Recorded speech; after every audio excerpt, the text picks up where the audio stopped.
friends. This is another episode of the program Empire of Lies, in which we talk about manipulation and disinformation of the Russian media. Evening with Solovyov creates the image of Europe as an enemy. The latest episode of the program Evening with Solovyov from September 4th, 2025. The program, formerly dedicated to the Coalition of the Willing, an initiative of Paris and London to expand support for Ukraine, in fact turned into a stream of threats, distortions and humiliations. This format is familiar to the Russian viewer, but it is important to understand such programs also affect the European audience, forming a dangerous discourse in which the future of the continent is presented as a subject of other people's agreements.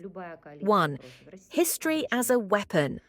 Solovyov and his guests constantly use historical parallels.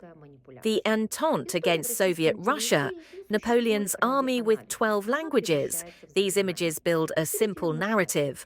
Any coalition against Russia is doomed. But these are not just random references. They work as psychological manipulation. History on Russian TV does not exist for the sake of analysis. It turns into a spell. The viewer is told, if in the past 26 countries were defeated, then the current 26 will not achieve anything. This is how fatalism is born, dangerous for both domestic and foreign audiences. 2. Dehumanization and insults.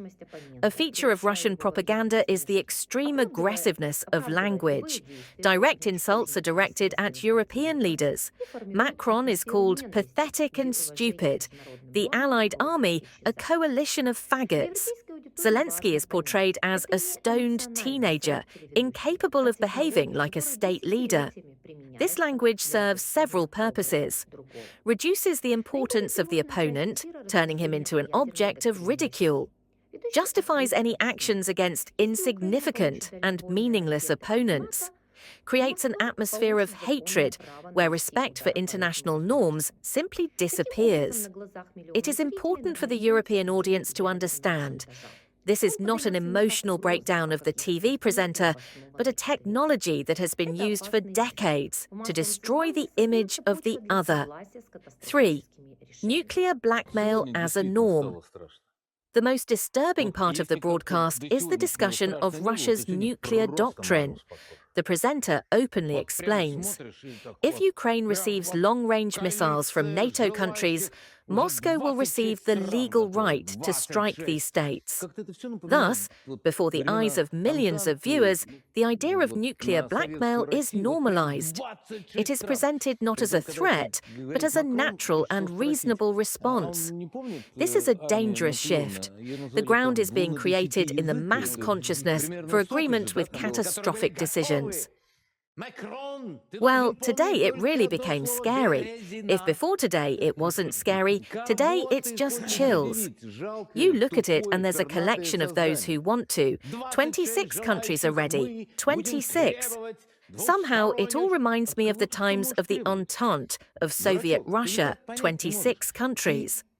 And when Macron says this, I want to ask him, but he doesn't remember Napoleon's army, they called it 12 languages. That is, about the same number, yes, there were those who were ready. Macron, you should remember only one word, Berezina. Who are you trying to surprise, you pathetic, stupid, feathered creature? We will demand bilateral 26 willing people. From whom can you demand what, you fool? You just can't understand. As you say, Ryuta said there that the Russians are demanding something. What right do they have? You are idiots. Do you understand what you are doing or not? You want to gather an army of European faggots and send them to die in Ukraine, but they will be offended. They do not want to go and die. Yes, why am I talking about European faggots? Because this, is not my data. This is data on the American army now. 4. Mixing war and everyday life. A characteristic detail. Discussions of international threats are interspersed with anecdotes, jokes about football, and sarcasm about the personal lives of Western leaders. This creates the illusion of the normality of war. It is discussed as easily as the weather or sports news. For the Russian viewer, this removes psychological barriers. War ceases to be a tragedy and becomes part of everyday conversation. For the European reader, it is important to understand this is how a society is created that is ready to put up with constant aggression. You were on the program Empire of Lies. See you soon.